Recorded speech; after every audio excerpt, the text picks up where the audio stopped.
আমরা এক সাইডে না দেখে আমরা যদি অপর সাইডেও দেখি যে একজন জুনিয়র হয়েও কিন্তু সে আমার সাথে মানিয়ে যেতে পেরেছে এবং আমাকে ভালোবাসতে পেরেছে এবং এত বছর আমাকে তার সঙ্গিনী হিসেবে সারা মিডিয়াতে সারা বাংলাদেশে সে প্রকাশ করতে পেরেছে। আপনি সেটাও চিন্তা যদি করেন তাহলে দেখবেন যে জিনিসটা অনেক নর্মাল, অনেক স্বাভাবিক। যেহেতু আইনি প্রসেসের মধ্যে আছে ব্যাপারটা, তো এই মুহূর্তে আমি সামাজিক যোগাযোগ মাধ্যমেই বলেন বা সংবাদ মাধ্যমেই বলেন কিছুই ডিসক্লোজ করতে চাচ্ছি না, কারণ এটা এখনও তদন্তের প্রসেসে আছে। তো আমি যদি কিছু বলি সেটা বায়াসড হয়ে যাবে। তো আমি চাই একটা সুষ্ঠু তদন্ত হোক এবং যেটাই হোক না কেন আইনের মাধ্যমে এটা সবার সামনে তুলে ধরা হোক। কিন্তু এটি কি আপনি মনে করেন না যে আসলে যেভাবে আপনারা এটাকে সামনে আনতে চাইছিলেন সেটি থেকে আপনারা কিছুটা পিছিয়ে হয়ে গেলেন? এটা হোক সত্য হোক, আমরা আসলে সবসময় বলেছি যে যেহেতু আমরা দুজনই আপনাদের খুব ভালোবাসার পাত্র ছিলাম এবং হয়তো এখনও আছি, যদিও দুজন আলাদা আলাদা অবস্থানে আছি, তো আপনাদের সবসময় যেহেতু আগ্রহ কৌতূহল একটা ছিল, তো যে কোনো অনুষ্ঠানই আসলে সবাই কিন্তু খুব ঘটা করে করতে চায়। আর জীবনের যখন এক একটা অধ্যায় থাকে সেই অধ্যায়টা কিন্তু মানুষ দেখেন একটা স্বাভাবিক সাধারণ ঘরে মানুষও বিয়ে শাদিটা অনেক বড় করে পালন করার চেষ্টা করে সমস্ত সঞ্চয় ভাঙিয়ে। তো আমরাও চেয়েছিলাম যে সবাইকে খুশি করে তারপরে আমরা একটা ধুমধাম করে জিনিসটা সম্প্রচার করব। তো আসলে ভাগ্য বলেও কিছু কথা আছে, আল্লাহ তাআলা আমার ভাগ্যে এটা রাখেনি। সকল প্রশংসা আল্লাহর জন্য। আল্লাহ তাআলা আমাকে যেভাবেই রেখেছেন আমি আসলে সেটাই অ্যাকসেপ্ট করে নিতে চাই এবং সেভাবেই আমি সুখী জীবনযাপন করতে চাই। আমার সাথে যেটাই হোক না কেন, মানুষের জীবনে আপস অ্যান্ড ডাউনস থাকে, মানুষের জীবনে স্ট্রাগল থাকে, মানুষের জীবনে কষ্ট থাকে। আপনি ইভেন আমেরিকার প্রেসিডেন্টকেও দেখবেন যে সে হয়তো কোনো কারণে মানুষের বুলিংয়ের শিকার হয়েছে বা তাকে মানুষ কটু কথা বলেছে বা তার জীবনেও হয়তো তার সম্পর্কটা টিকেনি।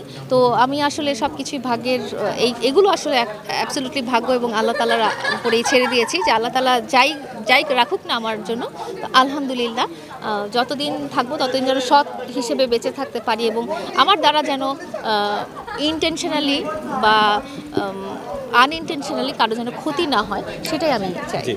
আরেকটা প্রশ্ন হচ্ছে এমন যে প্রিন্স মামুনকে আমরা হঠাৎ করে দেখতে পাচ্ছি যে খুব বেশি একটা আসলে তিনি তেমন কোথাও দেখা দিচ্ছেন না, কিন্তু পক্ষান্তরে লায়লাকে দেখতে পাচ্ছি আপনি ঢাকার বাইরেও বিভিন্ন জায়গায় গিয়ে বিভিন্ন ব্রাঞ্চ বিভিন্ন শোরুম ওপেনিং করতেছেন, হঠাৎ করে আবার এটির সাথে জড়িয়ে গেলেন। আসলে এটা না সামাজিক যোগাযোগ মাধ্যমটা আসলে আমার প্ল্যাটফর্ম ছিল না কখনোই, এটা আসলে আমার যিনি কম্পেনিয়ন তার ছিল। তো তাকে আমি চেয়েছিলাম যে অনেক বড় একটা জায়গায় দেখতে এবং তার সাপোর্ট হিসেবে আমি তার পিছে বা তার সাথে সাথে থাকতাম। তো একটা পর্যায়ে যে দেখা গেল যে আমারও একটা ভালোবাসার একটা ফ্যান বেস ক্রিয়েট হয়ে গেছে এবং যারা আমাকে আসলে দেখতে চায় এবং যাদের মধ্যে বিশাল এক গোষ্ঠী মেয়েরা যারা আছে তারা অনেক সময় জানিয়েছে যে তারা আমাকে দেখে অনেক ইন্সপায়ার্ড হয়।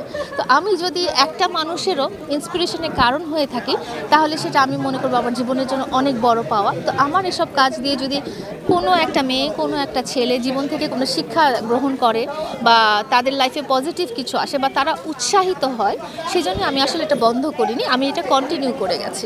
একটা প্রশ্নের জবাব আপনি দিবেন কি? আমরা দেখতে পাচ্ছি যে মামুন, প্রিন্স মামুনের কথা আবারও বলছি ঘুরে ফিরে, তার সফলতা আমরা দেখতে পাচ্ছি তিনি ব্যবসায়িকভাবেও নিজেকে এখন একজন ব্যবসায়ী হিসেবে পরিচয় দেন বা দিচ্ছেন বা হয়ে উঠছেন, তার সাফল্য দেখে কেমন লাগে? খুব ভালো লাগছে, কারণ মানুষটা আমার সাথে অনেক বছর ছিল এবং আমার আত্মার সাথে জড়িত ছিল এবং এখন আমি ইচ্ছা করলেই কিন্তু ঠাস করে ভুলে যেতে পারছি না তাকে। হ্যাঁ, তো তার যখন কোনো সাফল্য আসছে বা আরও উত্তর আরও সাফল্য হবে তখন কিন্তু আমি মন থেকে একটা ভালো ফিল করবো এবং তার জন্য আরও দোয়া করবো যেন সে আরও ভালো কিছু করে। মামুন লায়লার আসলে এক হওয়ার কি কোনো সুযোগ এখন আছে কিনা? এগুলো আমি আসলে কিছু বলতে পারবো না, কারণ আমি দেখেছি কি এক সেকেন্ড পরে লাইফে কি হবে এটা আমরা আসলে বলতে পারি না। তো এক মুহূর্ত পরে আমি বেঁচে থাকবো কিনা সেটাও জানি না। তো আল্লাহ তাআলা আমার ভাগ্যে এবং তার ওই ব্যক্তিটির ভাগ্যে যেটা লিখে রেখেছেন, যেটা আমাদের জন্য মঙ্গলজনক, সেটাই হবে এবং সেটাই আমি খুশি মনে গ্রহণ করে দেবো, যেটাই হবে।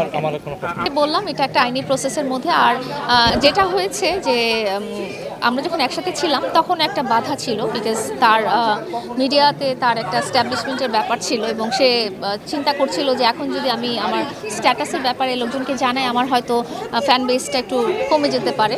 তো সেই কারণে অনেক কিছুই তখন জানানো সম্ভব হয়নি, অনেক কিছুই অনেক টাইমে লাইভে এসে বলা হয়েছে।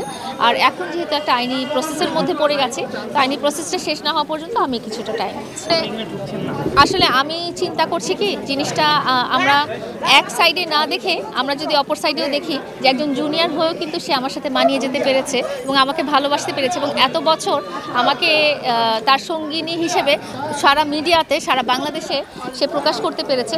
আপনি সেটাও চিন্তা যদি করেন তাহলে দেখবেন যে জিনিসটা অনেক নর্মাল।